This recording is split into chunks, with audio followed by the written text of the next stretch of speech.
À la base, ils étaient 300, hommes, femmes et enfants. Malheureusement, le navire qui les avait menés ici s'était échoué et le commandant était parti chercher des secours. Ils étaient seuls.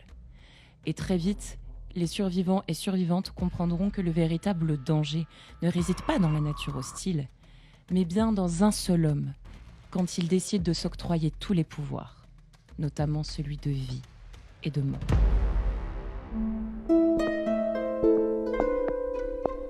Salut YouTube et bienvenue dans cette nouvelle vidéo où je te raconte un événement historique sombre, un événement historique glaçant, terrifiant, qui nous expose les extrémités de la folie humaine. Si d'ores et déjà ce sujet t'intéresse, je t'invite à t'abonner, à liker la vidéo et à me laisser un petit commentaire, ça aide toujours avec l'algorithme. Si jamais pour vos témoignages flippants, c'est juste ici, whatsupwitches@gmail.com et c'est sans plus attendre que je vous laisse avec la suite.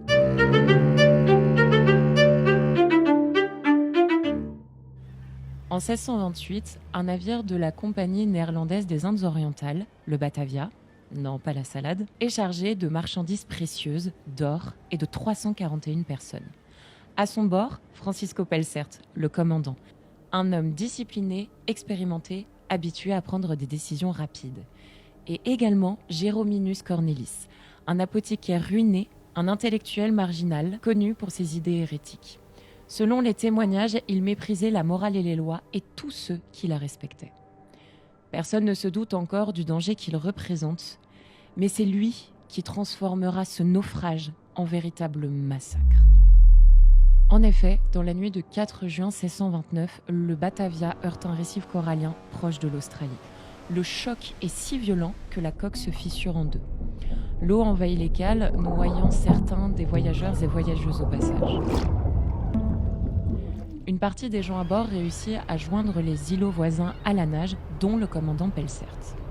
Une fois la catastrophe passée, la communauté doit faire face à la réalité et à leur problème le plus urgent, le manque d'eau douce. Le commandant Pelsaert prend alors une décision risquée. Il quitte le groupe dans une petite embarcation afin d'aller chercher de l'aide et il promet de revenir. Derrière lui, il laisse plus de 200 personnes livrées à elles-mêmes face à l'océan, à la nature hostile et surtout à un destin qui s'avérera pour la majorité des plus tragiques. Au début, ils attendent. Mais très vite, les jours passent et se transforment en véritables semaines de calvaire. En effet, ces îlots sont inhospitaliers. Certains tentent de rejoindre l'épave afin de récupérer des vêtements, de la nourriture, mais l'entreprise s'avère difficile. Certaines personnes se noient durant ces tentatives. Pour survivre, certains et certaines boivent leur propre urine, et d'autres tombent malades après avoir bu de l'eau salée. Pour ce qui est de la nourriture, ça reste très rudimentaire. Des coquillages, parfois toxiques, des oiseaux, souvent mal préparés, commencent à éliminer une à une les personnes ayant survécu. La folie et le désespoir s'installent, silencieux et mortels. Sans autorité officielle, le chaos prévaut et personne ne sait vraiment quoi faire. Mais Cornelis, lui, y voit plutôt une opportunité. Petit à petit, il s'érige en figure d'autorité, mais surtout de confiance. Il va rassurer les survivants et survivantes, parler de survie collective et se présenter comme quelqu'un étant rationnel dans cette situation.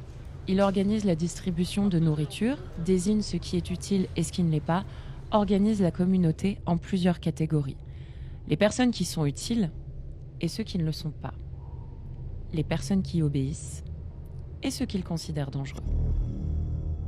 C'est à ce moment-là que les événements prennent une tournure beaucoup plus sombre. Le premier exécuté est accusé d'avoir volé de la nourriture. Ensuite, une femme est accusée de complot.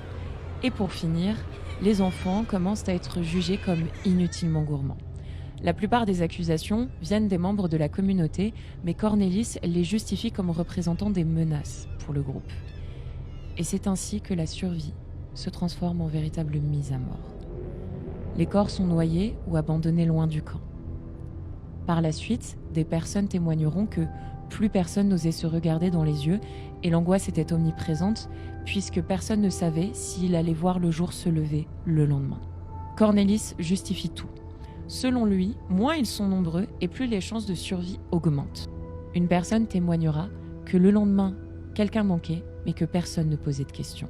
Par la suite, les femmes sont regroupées à part et il y en a même certaines qui sont attribuées à des hommes proches de Cornelis. On souffle. Et les enfants, jugés inutilement gourmands, sont assassinés durant la nuit. Par peur d'une mutinerie, Cornelis décide d'exiler un groupe de soldats sur des îlots voisins. Sauf qu'à leur tête se trouve Wiebe Eyes, un simple soldat, mais qui n'est clairement pas là pour rigoler. Sur place, ils trouveront de l'eau potable et survivront. Ils observeront la tragédie organisée par Cornelis. C'est alors qu'ils décideront de s'organiser et de construire des armes de fortune. Et lorsque Cornelis envoie des hommes pour les attaquer, ils sont repoussés. Le chaos est total et la guerre est déclarée. Et puis un jour, un navire apparaît à l'horizon. C'est le commandant Pelcert revenu avec des secours comme promis 6 semaines plus tard. Hayes et son groupe réussissent à intercepter le navire et à leur rendre des comptes sur les agissements de Cornelis qui se retrouve très vite arrêté. Il ne nie presque rien des faits qui lui sont reprochés et puis de toute façon, les preuves sont beaucoup trop nombreuses et les témoignages accablants. Il finira par être exécuté sur ces mêmes îlots où il a régné en dictateur pendant 6 semaines. Sur plus de 300 personnes, moins de la moitié survivront. Et ça ne sera pas à cause du naufrage, mais bien à cause d'un seul homme. Plus tard, Pelcert écrira dans un de ses carnets « Le drame n'est pas né du manque de nourriture, mais de l'absence de loi. » L'histoire du Batavia, c'est pas seulement un naufrage, mais c'est une tragédie humaine. Et plus j'écris ce genre de vidéos, plus je me rends compte d'à quel point ça parle de la nature humaine et de tout ce qui s'est passé dont on n'a pas entendu parler. Si ce type de vidéo vous plaît, surtout, n'hésitez pas à me le faire savoir dans les commentaires. Autant j'aime bien vous faire des threads, que ça soit sur Reddit ou des témoignages que vous m'envoyez, whatsupwitches@gmail.com, autant j'aime bien aussi aborder ce côté un peu plus sombre via des événements historiques pour vraiment vous apporter une connaissance, vous apporter quelque chose. Je vous invite également à commenter la vidéo. N'hésitez pas à me dire s'il y a des événements historiques que vous aimeriez que j'aborde. En tout cas, ça sera avec grand plaisir. De mon côté, je vais continuer ces recherches puisque je suis passionnée. Et puis voilà, merci d'être resté jusqu'au bout avec moi. On se retrouve dans 2 semaines pour une autre vidéo. Je vous souhaite une excellente semaine, une très bonne journée, une bonne soirée et un bon week-end. Et sur ce, c'est une fin de tournage.